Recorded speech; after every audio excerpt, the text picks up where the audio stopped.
Live. Good evening, ladies and gentlemen. I'm Munson Steve. We are here on Rolling Out News Report. I am joined this evening, W. Mondale Robinson. How are you? I'm good, brother. It's good to be in your presence again. Come on, man. Wear that hat, man. You had a cold hat last time I saw you. Man, my barber would be upset if I had a hat on right now. She did her job. Oh, you went to the barber?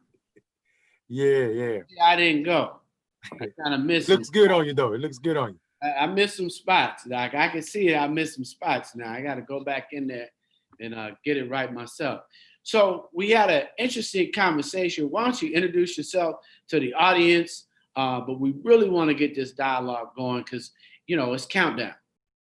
It is. Yeah, man, I'm Mondale Robinson, country boy from Enfield, North Carolina, and I'm the founder of Black Male Voters Project. We're the first and only national organization that focuses solely on increasing Black men's participation in electoral politics. Good. So Rolling Out wants the community to understand, what does that mean we can do? What kind of action items can we do as brothers right now, today? What were two of the action items that we could take right now? So the first thing is to dispel this myth that, that presidential election is the most important election, or is the reason brothers should go out to vote. That's the first one. And then the second one is talk about the importance of local elections, as these issues hit us seemingly immediately and also more often, especially for Black men, when we're talking about district attorney elections. We're talking about police chiefs being appointed by mayors. So that election, the mayoral election, and then the sheriffs, people who run these county jails. So I think talking about these elections, because we know these issues, or the issues that are most important to Black men, are directly linked to all three of those jobs. So I think that's the best way to talk about elections around Black men. But even before that, there's a lot of steps that need to happen before we talk about Black men and voting. And I think hopefully we have time to get into that tonight. Let's do it. Yeah. So listen, I'm gonna be as plain as I can, brother. If politicians, and more specifically their campaigns, were people, the campaigns would be psychopaths or narcissists. Everybody's running supposedly to benefit the lives of Black men or the people, their constituents.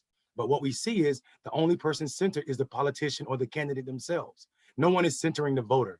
So we've rethunk the way we actually just threw it out the window. Traditional campaign at our organization has been thrown out the window because we believe it's too transactional to bring in any new voters. And the reason I say that is because half of the Black men in this country that are already registered to vote have not voted in 5 consecutive elections. That's a critique of the system that exists right now. And I'm telling you, it's a critique of the system right now because we know nobody votes for progressive issues, progressive policies, or candidates more than Black men except for Black women. So there's a 10% performance between Black women and Black men, and you could directly link that to the amount of money not being spent on us, or the way that we are approached about politics. We're usually approached in October or the late parts of the summer, telling us the importance of participating in the election. But no one has asked us what's important in our lives. No one has asked us what we need to make our community whole. No one has talked to us about any of that. So when you come to my door and you've not introduced yourself as a person, who you are and why my community needs to be supporting you, and all you're talking about is this candidate is the next white Jesus most of the time, and he's gonna save us, that's not gonna do anything to motivate most Black men. You can't scare us enough with the idea that Donald Trump is a boogeyman to make us go to the poll. Because in our eyes, most of the presidents before him were racist. Half of them owned slaves. So, this idea that Donald Trump is racist is real, but it ain't real enough to make Black men go to the polls. You need a message that speaks to, one, criminal justice reform, the ending of cash bail. You need to talk about putting trades back in school, which is a public school and also an economic issue. So, I mean, if you're not talking about these issues and centering the voter, then you're wasting your time and the resources.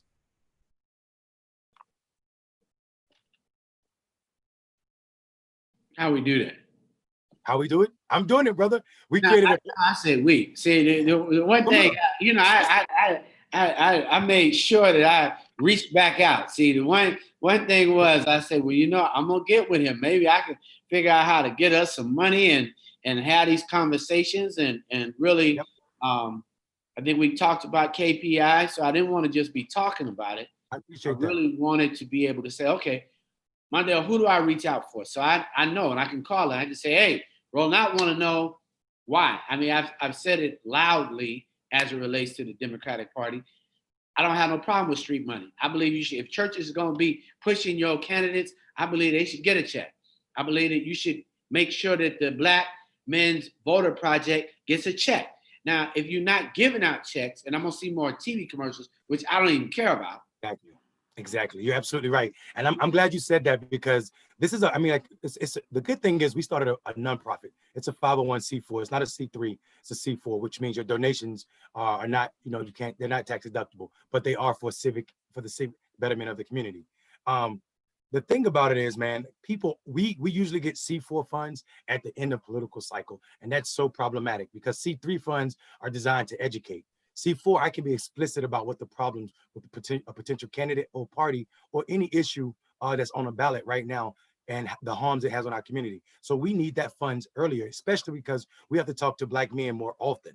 Our process requires us to speak to Black men 11 times before each election, because we're trying to overcome 400 years of voter suppression that's built in, and also distrust in Black men in the political system.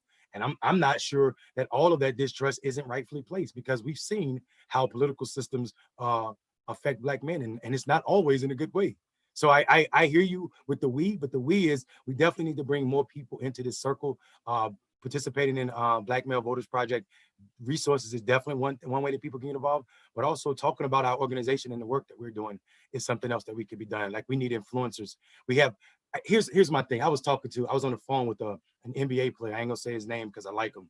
And his people the other day, and they were talking about, oh yeah, we just launched a new voter engagement program. We're gonna do voter registration, and we're gonna turn out people. And I looked at his people. We're on a Zoom, him and his people, and I was like, listen, if I start a basketball camp talking about I'm gonna teach people how to shoot free throws, and I'm trying to compete with you, what sense did that make? Like, you're at the top of your game in the NBA. Why are you starting something new? If you truly want to do good, I already told you we don't have a voter registration deficit.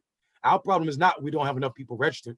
We don't have enough people participating in the process. So we need to first get rid of this idea that it needs to be transactional, that we only need to talk about the next election. We need people to see elections as a solution to their problems. And once Black men start seeing election as a solution to their problem, then they'll participate more. But that requires education.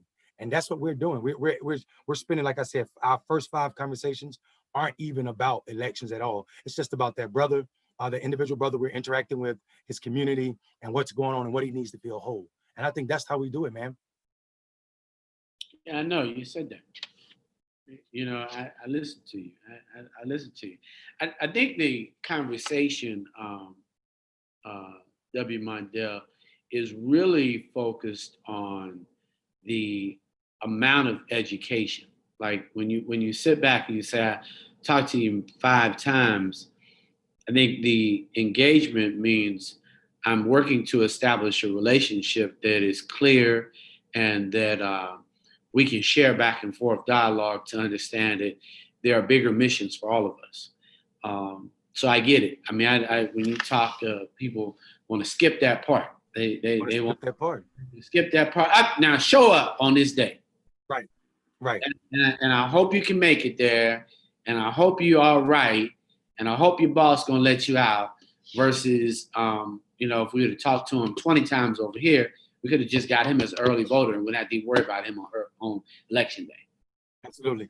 And it's the reason it's so common sense to you is because I mean we're talking about how we talk to and how we interact with each other anyway. You can even see it in the way our comedians go on stage. White comedians go on stage, they immediately start telling jokes. Black people introduce themselves, say something about the city they in, talk about the interaction they had with the people in the city, and then they get to it. Like, I mean, I'm being facetious, but not really. Like, this is who we are. And they always try to create relational organizing in political spaces to Saul Alinsky.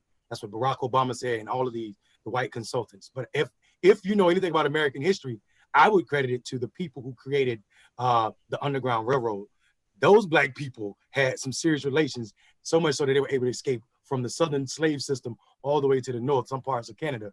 And that to me is the type of organizing we're trying to do. We're trying to liberate people. Not trying. That's what you're doing. I can't get this. Thank you, brother. I appreciate that. You know, they always want to say you trying. You're not trying nothing. I'm not trying nothing. We didn't try to get on the call. We got on the call and we about our people. You know, I do believe those are words they've sold all of us. You know, go ahead and try. Go ahead and try. You know, that's real. I'm glad you checked me on that. I appreciate that. Not a check. We sharing. You know what I mean? Like brothers talking. You know, bro. They want you to try. Now, but you're doing it. It's a difference when you wake up, you got it, you're doing it, you're making it happen. That ain't no try. Guy try still sleeping in bed, talking about he going to work. It's not happening. You miss work. You're doing the work. It's in there. I think the conversation is to ask, how can I bigger, given my platform, ask more loudly of the Democratic Party, ask more loudly of 50 foundations or PACs that I don't know of, that you know of, that I can say, no, here's how we're having a conversation.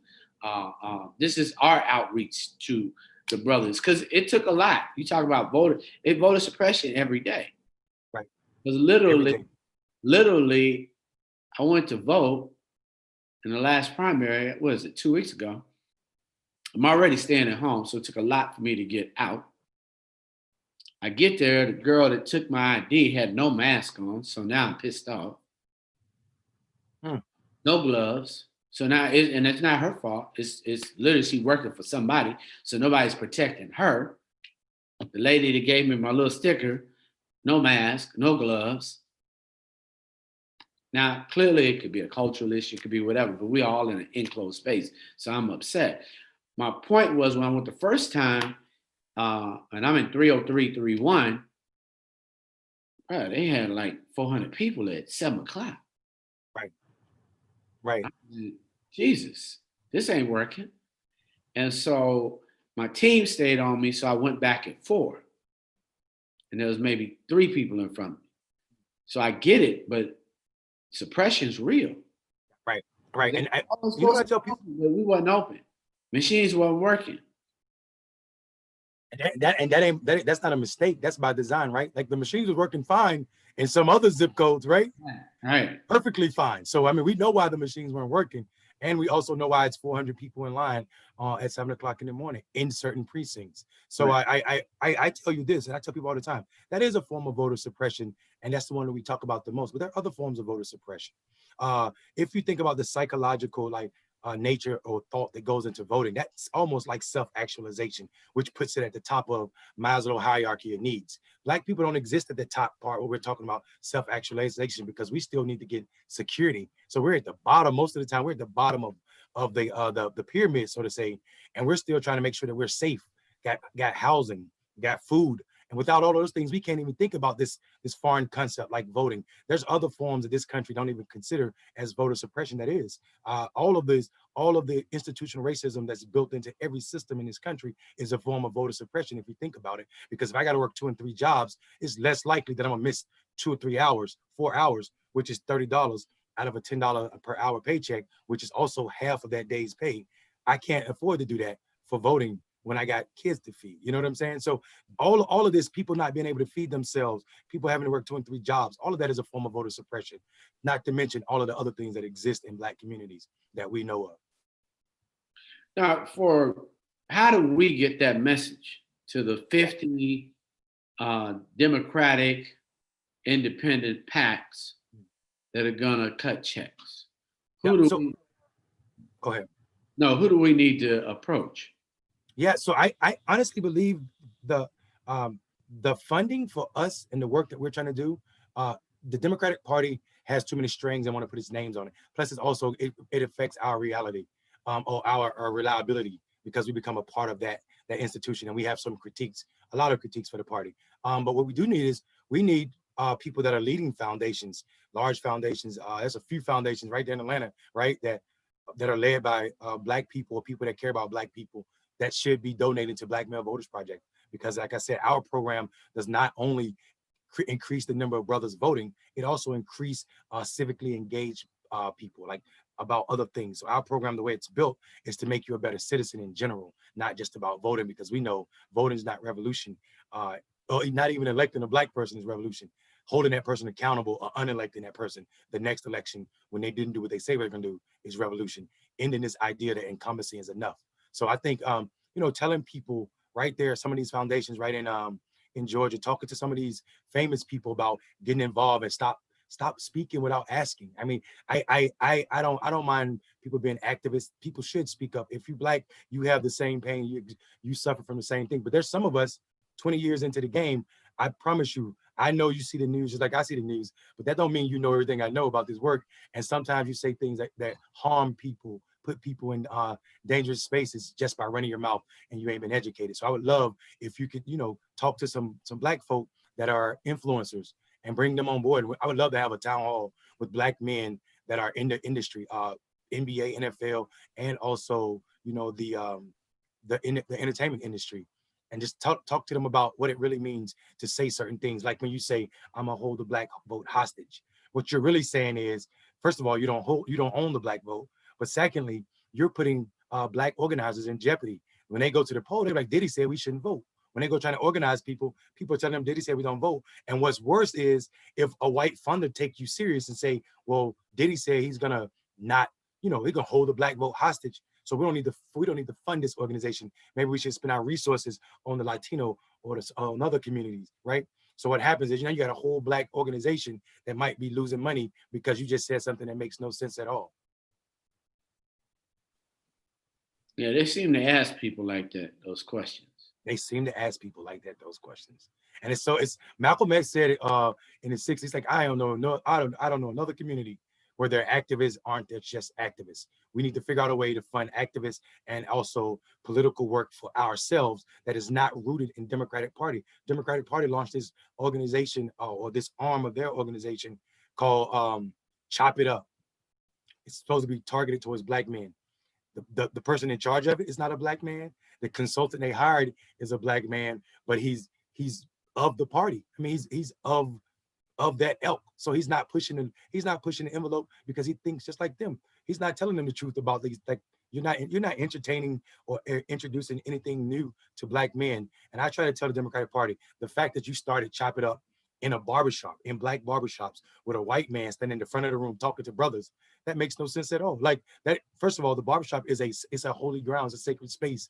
And people don't know that, but like the history of the black barbershop didn't just begin with young people right now. The history of the barbershop didn't begin with Ice Cube's movie. The history of the barbershop was a space that we could work in during slavery to cut white men hair. And once we got rid of them, then it became a safe space for us to organize. That's the history of the barbershop. So for somebody black to give that space to the Democratic Party without them doing the first work, the necessary work, like you said, building relationships, is problematic.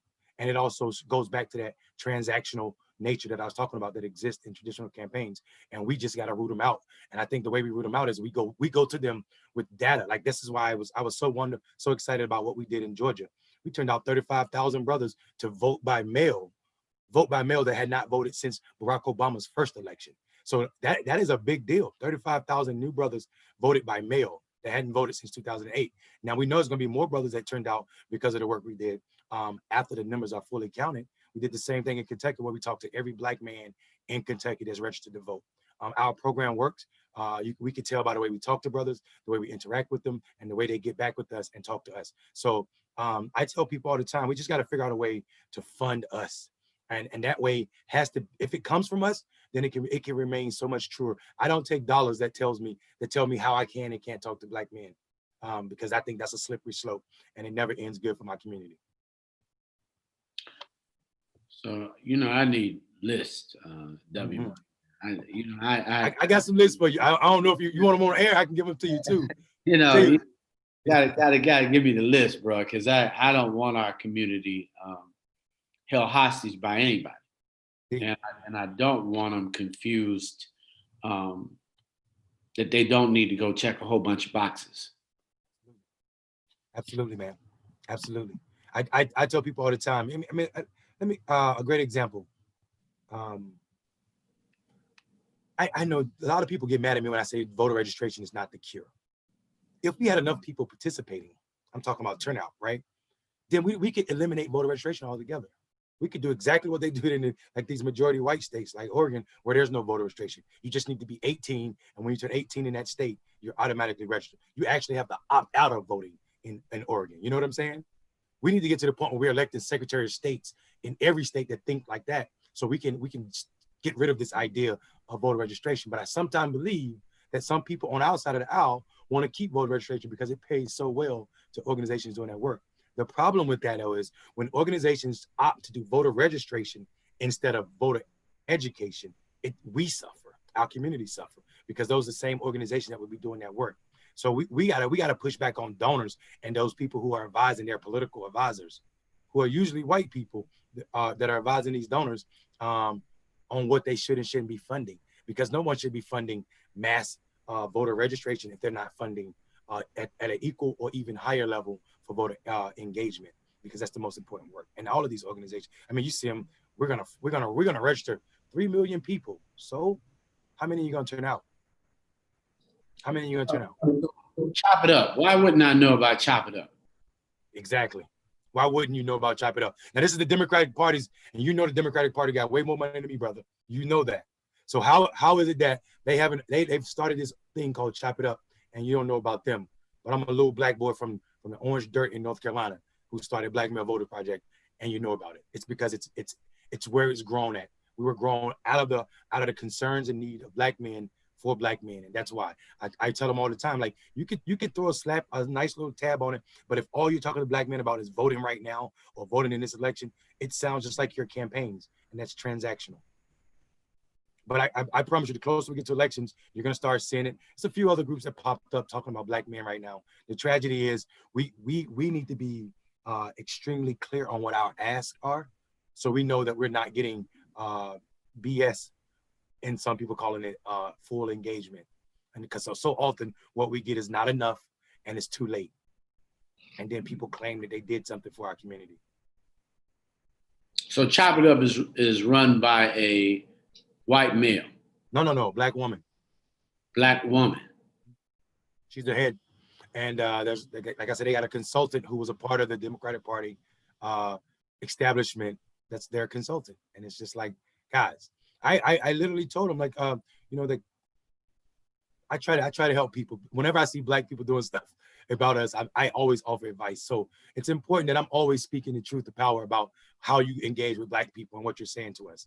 And sometimes it just doesn't feel that way. It doesn't feel real. So yeah, man, like I said, we're out here trying to exist. And then the Democratic Party has wonderful, like, refunding resources, but they're not engaging. The best thing Joe Biden could do if you want to get elected is support local organizations and local candidates, because he's not going to be a motivating factor for the people he needs to turn out to win this election. So if I was his campaign, if I was advising that campaign or the Democratic Party on how to spend their money, it'll be on local candidates, because what they can do is people can get excited around these local candidates and more people will turn out to vote. What we could do is you could fund organizations like this one and other organizations doing good work in our communities, and black people can get excited about turning out to vote. But Joe Biden running a bunch of ads on social media and also TV is not going to convince black people that Joe Biden is the way to go. So when you talked about taking money from organizations that tell black voters how to tell you how to tell voters to vote, what do you mean by that? All right. So for instance, sometimes donors give you money, right? But when they give you that money, they also want you to use their strategy. Talk to this type of voter. So people have different levels of voters. There's super voters, sporadic voters, and then non-voters or new voters. Super voters are people who vote in every election. Sporadic voters are those who vote every now and then. And then non-voters, of course, are people who don't vote at all, but they're registered.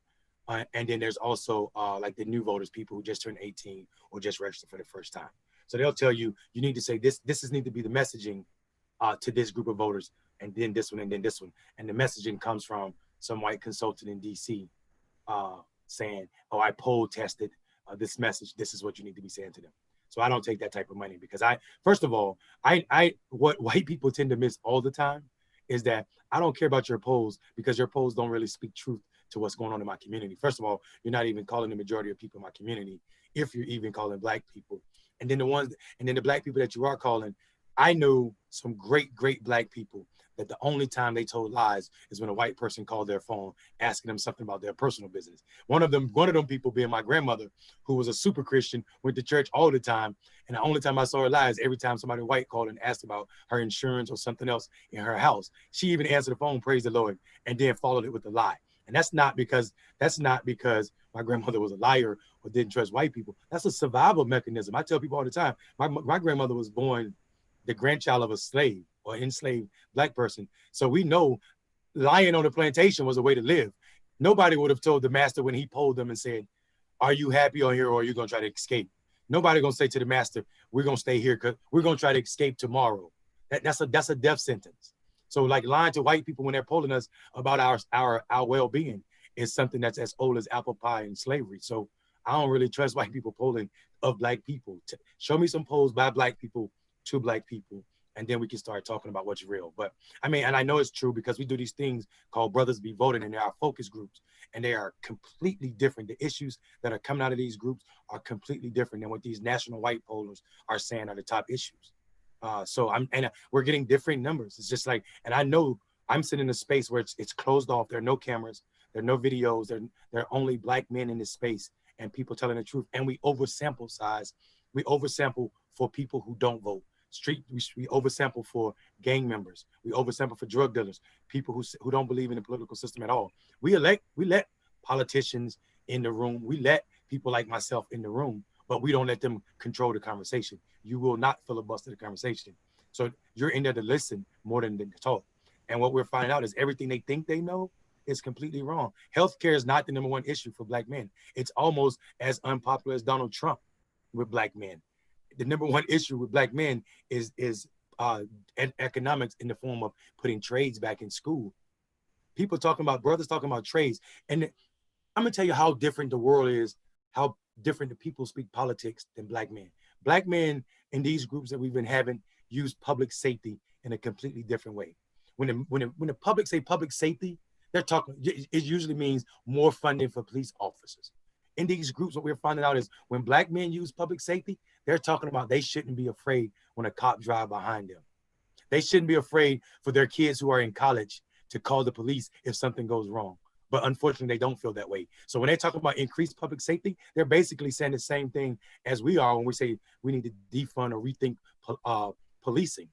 But it's using a completely different way. So that's how I know how far-fetched white people are when they're called polling black people. You're clueless about it. Your language is completely different. You call these brothers talking about public safety, and they're like, yeah, we support it. And you go back and be like, oh, look how conservative black men are. They support public safety. No, they're talking about something completely different than you're talking about. So when we look at the action steps that you and I would take, you said have a panel, town hall. So we invite what, 2 to 4?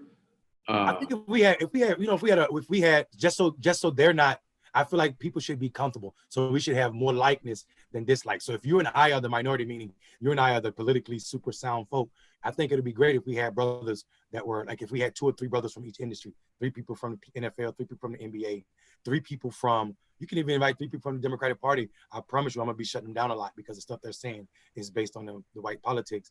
And then 3 people from the entertainment industry where we can just have real conversations. Because I see well-meaning brothers trying to speak on issues, and then, you know, they just share what another famous person said, and people give, and it's just, it's a bad look, and it's also sometimes not the right thing we should be saying for our community. Right. So everybody was surprised by Snoop voting. Mm-hmm. Mm-hmm. The fact is, go ahead, brother. No, that he didn't know that he could vote. Right. I talk to tons of brothers. I hear brothers all the time say, "Oh, I have a felony conviction, so I can't vote." And I'm like, this is the miseducation that we need to undo. This is the harm that we need to undo. Think about that. Snoop Dogg is a high dollar individual. If he was a white person, the Democratic Party or somebody else would be courting him to be a super donor for them, right? How is it that this man has this much net worth and no one has told him that he can vote or thought to engage him in the political process? That's not a failure of him. That's a failure of everybody who calls himself a political creature that has access to him. There's so many brothers I hear say it all the time in their music or when we're engaging with them. And not just famous brothers, regular brothers who have felony convictions that are off the papers, meaning they've satisfied the terms of their parole or probation, and they still think they can't vote. And that's not the truth. In all states, there are a couple states where you can never vote again, but it's so few that most of them are wrong about that thing and that way of thinking. And no one is talking about that. These are some of the things we address in our Brothers Be Voting roundtables, and also in our conversations, those first 5 conversations where we're centering the voter and not just talking about an election or a candidate. So how can we bring those brothers in? I can organize probably 2 of each. Then nobody, you only got an hour or 2 hours. Yeah, and I think first, brother, you might just, I know you have a viewership that you need to be honest to and sharing data and information with. But I think maybe the first conversation is not a public conversation, because sometimes people feel some type of way when they're being represented with new information, especially if that new information is something different than what they're saying. So I think if it's a private conversation or like on Zoom, and then maybe it's recorded, and then we can edit it for what can be presented, so as that no one is looking like they've been talked down to or anything like that. I think that could help also, and that could be a part of the recruitment. Because sometimes I feel like there's space for public learning, but then there's also time where we need to be private and police our own in a way that we're not handcuffing brothers, so to say, but we're giving them information and also strengthening what they're trying to do with their good intentions. Okay. So we kind of have a plan where we meet, talk about the objectives, and share perspectives. Yeah, and share perspectives. So nobody feels ambushed based on perspectives. Exactly. We just got to figure out how, when these brothers have all of this resource and power and fame that they can do so much with, the first stop shouldn't be where these white people tell you to go. You shouldn't be partnering with the party. There are too many Black organizations doing this work. There's too much good happening outside of the party, and the party has failed us. The Republican Party is not even an option for Black people. I mean, if you care about Black people, that can't even really be an option. But the Democratic Party has shortcomings, but we can address that by electing the right folk. And we can do that by having like these brothers, these sisters with that much influence, talking and speaking in a way that makes sense. And that happens when they don't engage with the political process through the party lens, but they're talking it from our lens. If brothers were speaking Black Male Voters Project language, brothers in the NBA and NFL, then it wouldn't even sound, this is not a partisan message. This is a Black community message. This is a Black community message, right? Progressives can't be elected. We can't get rid of these conservative DAs who are not pressing charges against these police officers who are killing us if we're not voting at the local level. And we can't do that if we don't know who to vote for and why we are voting for them. That's part of the process of Black Male Voters Project. And I think if we can bring those brothers in on those spaces, they're tweeting that message, I think that's a real thing. I seen somebody famous shared a picture of Jane Elliott, this white woman who did the blue eye brown eye test. And somebody, famous brother, said a lot of Black people don't know this woman, white woman, don't know this woman, but she's more important to Black people than Malcolm X.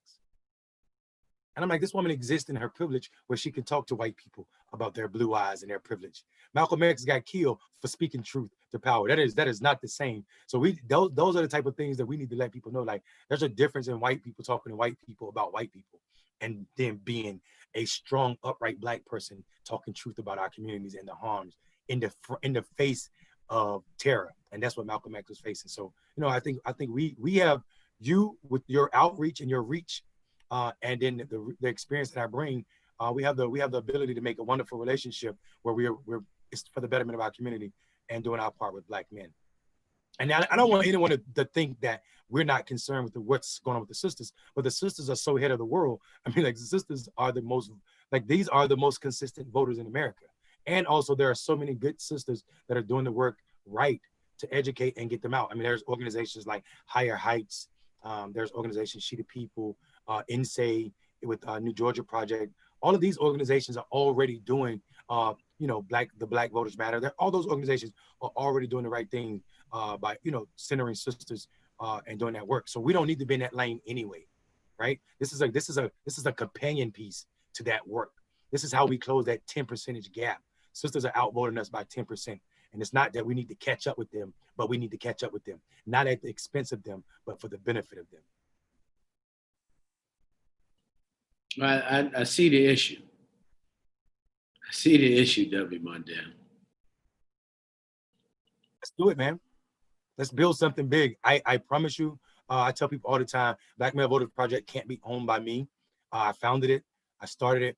I'm the principal right now, but it's a nonprofit organization. The IRS don't allow nonprofits to be owned by anyone, right? So this thing needs to be moving. In a few years, I need to be an ambassador for Black Male Voters Project, and then the generation that's behind me need to be talking about what they see as the deficits, as how the political structure. I think the encouraging conversation is, one, Black men need to conversate more, period.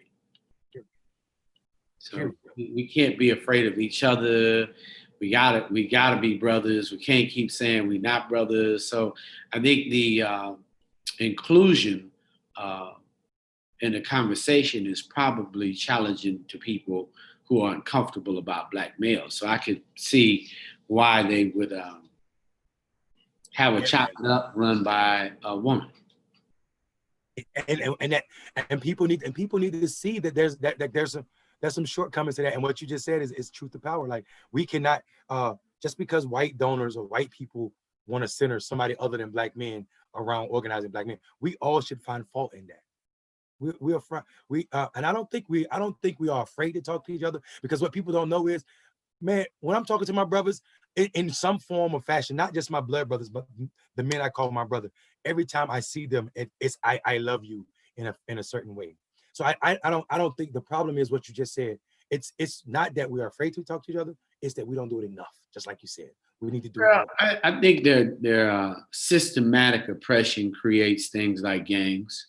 So it's like, you know, they're systematic on why a brother, you know, in a certain city. Obviously, I wouldn't say per se where we are today in Atlanta, but you know, kid knows why he doesn't leave the Wild 100s to hang out in the 70s. He clearly understands why he wouldn't just be randomly talking to brothers.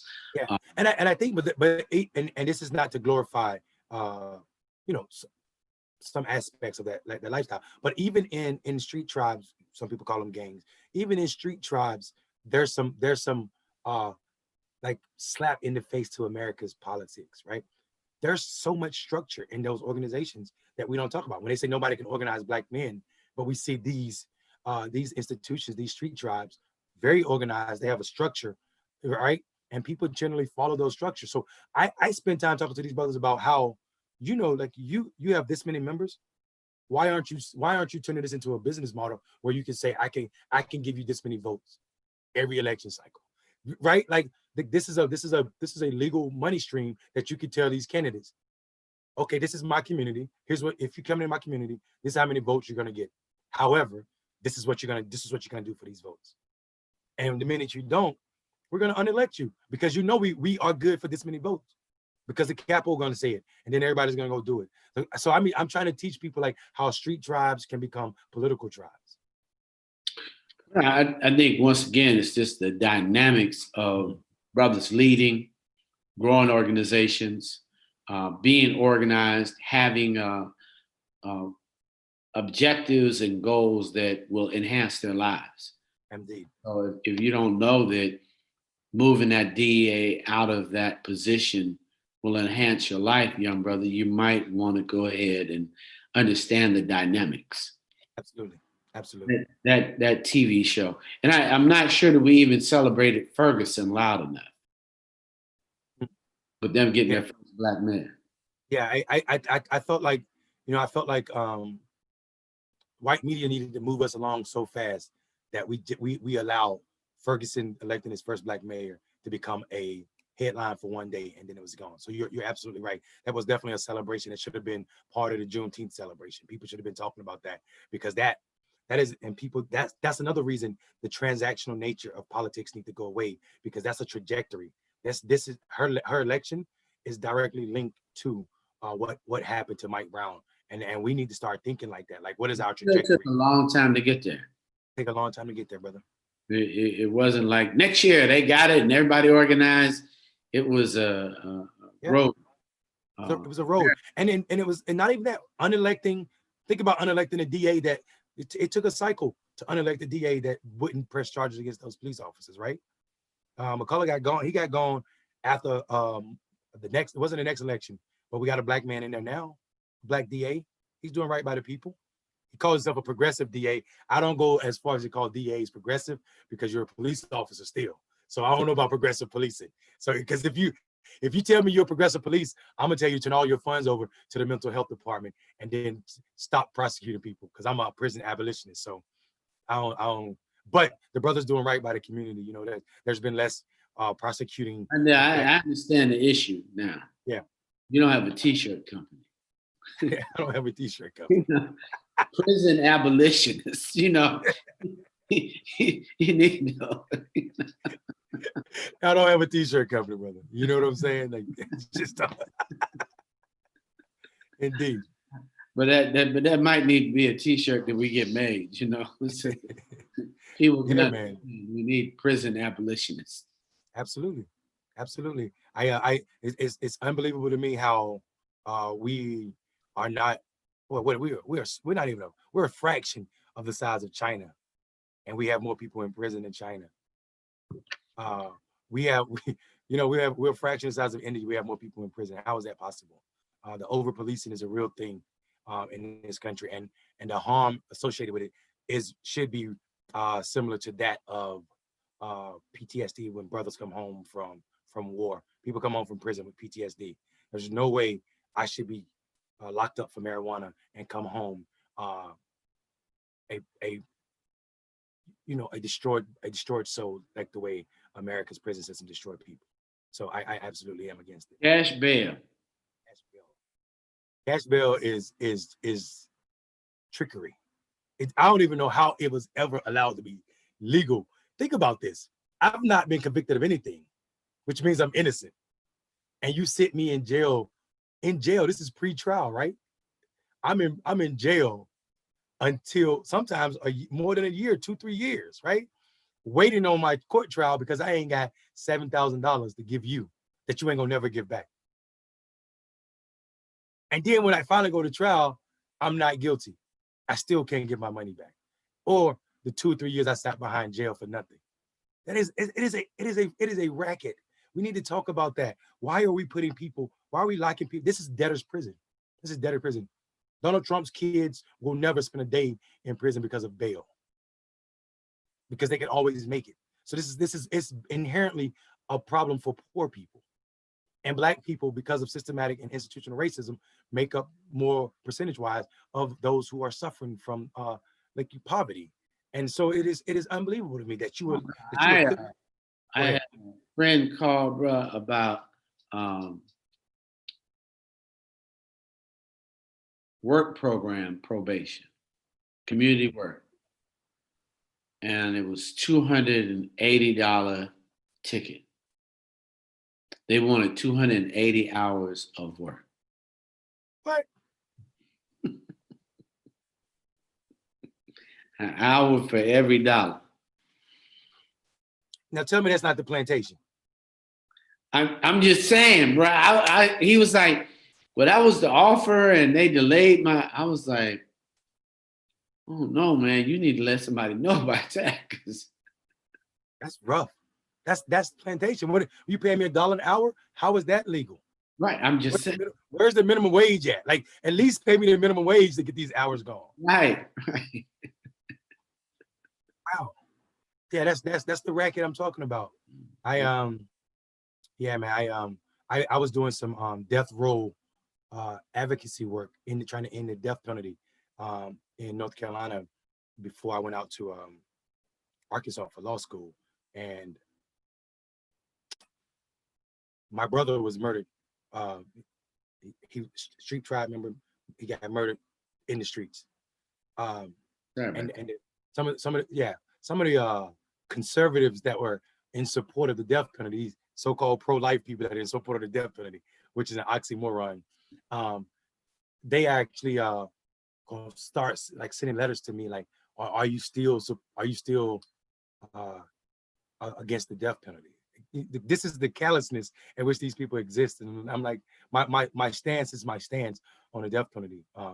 And like, like it's just the tragedy is I'm telling people like we are fighting against people uh, that are people, yes, for the pain of blackness, their tolerance is so high that we need to be stirred into action, not when they say it's an emergency, but every day, every day. And this is like people are like, you can't fight every fight, and I'm like, you say that. Let me live appropriately, because I'm gonna fight every time I see it. I'm gonna say something about it, because what I don't do is I don't let people think it's okay to show up against blackness in that way all the time. I need to be that way, not just for my arrogance or for my ego, but because of the stories my mom and dad told me they suffered when I was growing up. So I'm acutely aware of the moment we are in right now, but I'm also I refuse to not link it to every day being black in America, right? And this is not a new moment. There's more cameras playing right now. That's all. People saying action, proverbial action has been called more because there's more cameras, courtesy of the iPhone and other smart devices. But what I'm telling you is that the current situation sounds just like Malcolm X's ballot or the bullet speech. And Malcolm X has been gone a long time. So I'm telling people, we need to be smart about how and who we organize. And I'm telling them the way we organize has to be of us, from us. Because if it's not, this is not to say that we don't have white allies, because we do. But we cannot depend on leadership of what we need done by their issues and their driving factors. So the way that they mark success can't be what we call success. And this is why prison reform is one part of it, and cash bail has to be a top issue. Seriously has to be a top issue, which is why Joe Biden can't be an advocate for why people need to go vote, because he is so closely linked to the crime bill of 94, 92, whenever it was, that he can't be linked to what we need to do right now. Blackface. Blackface. 2020 blackface, unfortunately, happens more with black people. So there's blackface with the paint, and then there's also black skin under that blackface now. And that blackface is happening in the sense that we have candidates that'll take a check. We have politicals, people that play politics, consult, that'll sit in a room. They gotta sit at the proverbial sit at the table, but will not push back when they see and hear things they know are bad for us, because they need to keep that six-figure income. That's 2020 blackface. Got to call that out. Gotta call it out. You want me to? Go for it. All right. Brother Clyburn is right now acting as if he's in blackface constantly. When you go on TV in the middle of the entire country on fire, not just the real fire, but the proverbial fire, that people are saying you will not kill another person. You will not put your knee on the back of another person for 8 minutes and 46 seconds with your hands in your pocket, Mr. White officer. And this is a black body. And saying we're screaming, defund the police. And then you go on TV and say, we don't need to defund the police. We need to give them more money. That is blackface. That is proverbial blackface. That is 2020 blackface. So he's the only one. Nope. The entire CBC as an organization, when you go and endorse Elliot Engel, a white man, against Jamal Bowman, who is the product of the district he's running in, grew up in public housing, to a single mother, started a school and said we would have majority black and brown students and majority black and brown teachers. And the school was one of the top performing schools in New York. And this brother was police beat him up when he was 11 years old. 11 years old, police beat him up. And he stayed in that community and did all of that. And he's running. And you still endorse the white man because he's an incumbent. That too is blackface. Diddy talking about holding the vote hostage when you've done nothing for the vote in a real way is blackface. And I can go on and on and on and on. Yeah, we got 4 more minutes. Oh, I could. Let's go with the names. So I mean, like, I'm just being honest, and then I hope I'm telling people this is the truth. And if it gets back to them, tell them to call me. I would love to have a conversation on why you can't say you're gonna hold the vote hostage when you've not invested in a real way. Um, T.I. and Killer Mike going on the TV and radio talking about telling protesters not to burn or not to be upset and tear down their community because this community is the community that made us millionaires. Not even you're so detached from what's going on in Black people's lives that you're talking about this is the community that made us millionaires. We ain't millionaires. We're struggling. You're a millionaire, Mr. T.I. You're a millionaire. You can't stand in front of a protest and tell them not to protest. And you can't only respond when politicians call you. That don't make you an activist. That make you a creature of the political system. Activists operate outside of the political structure. So that to me is a form of blackface. What else? Something that's happened. Jay-Z has been doing it for a couple of years now, a few years.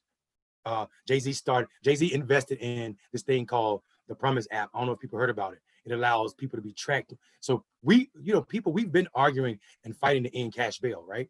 So Jay-Z interject himself in his argument with his capital in the form of all this money and resources with this app that allows people to be tracked more by their phones. So yeah, we'll let you out without cash bail, but we're gonna put an ankle bracelet on you and use your phone to track you better. That's not what we were calling for. That's a form of police. That's a form of 2020 blackfacing. Jay-Z and doing what he did as it pertains to the statement he made where Black people are more likely to be killed because they come from single families and they have a problem with authority. That is disgusting and also a form of blackfacing. Shaun King on a regular basis showing up without any accountability to what he's doing and what he's doing and who he's doing it for is a form of 2020 blackfacing.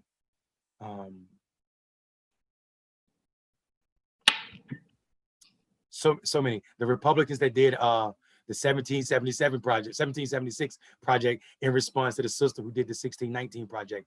So there was 5 or 6 Black people that went up there and try to, tear down this sister who did all of this work and research to point out like the close ties to American riches and all of the harms associated with 1619, marking the time the first Blacks came to this country.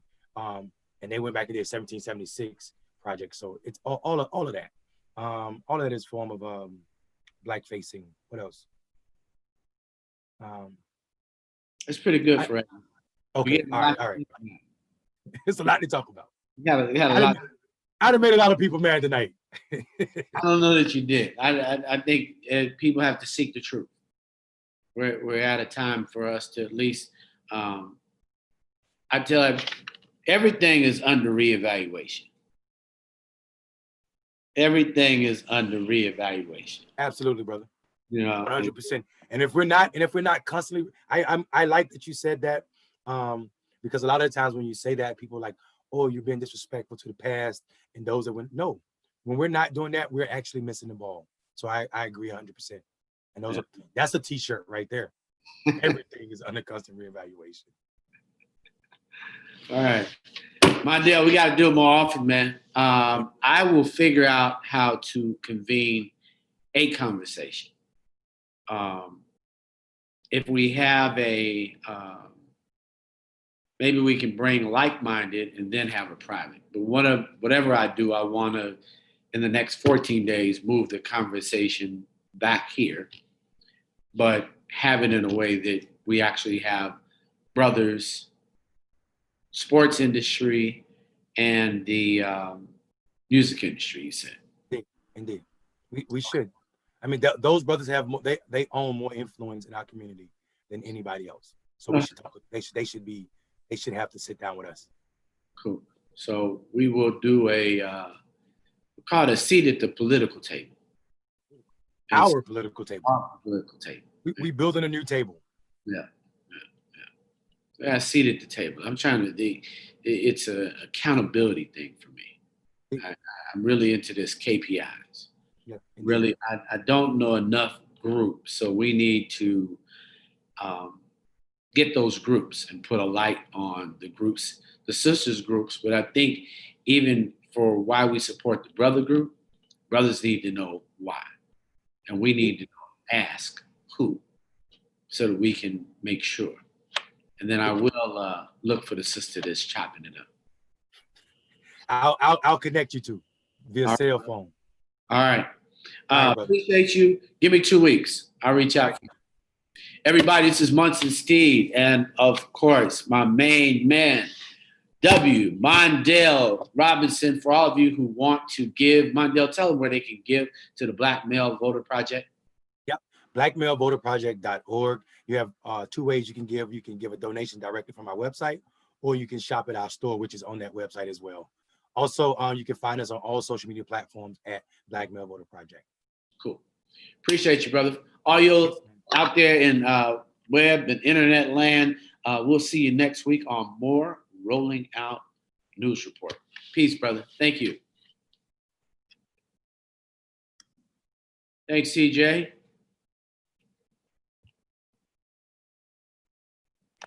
Yes, sir. Did it get his